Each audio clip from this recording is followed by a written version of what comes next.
Welcome to Nerd Index. Today we're going to give our review of 365 Days to the Wedding. I usually love the fake dating trope, but I think that this setup isn't as satisfying as they normally are in romance novels because the show's two main characters are both introverts and they don't feel like an unlikely pairing.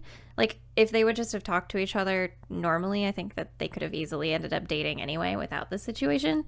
An interesting aspect is that the show uses the romances of the side characters to help our main characters interpret what love and marriage truly mean since they have no personal experience. And the main conflict is them doubting themselves instead of the usual having to perform the relationship for the benefit of others. Though that does happen a little in the first few episodes, they actually spend most of the time telling their families the truth that they're not actually getting married, and the ominous anonymous calls they received ended up having very little impact. Anecdotally, their steps when they're walking are always so loud, but Honjoji's shoes in particular are very noticeable. It's okay that her shoes are loud because he mentions liking it. I don't like it. Too bad. It's for him, not for you. It's literally like every scene where they're outdoors, it's like clop, clop, clop. And Ohara's relationship with his cat was super cute and funny, and the opening theme song was peppy and enjoyable.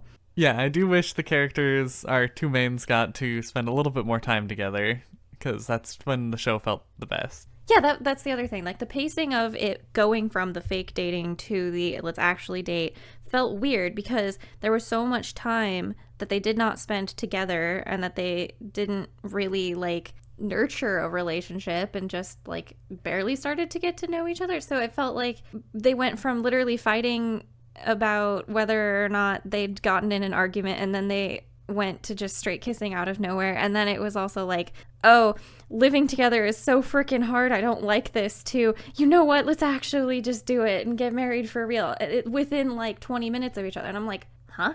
So with all that in mind, this was a 6 out of 10 for me.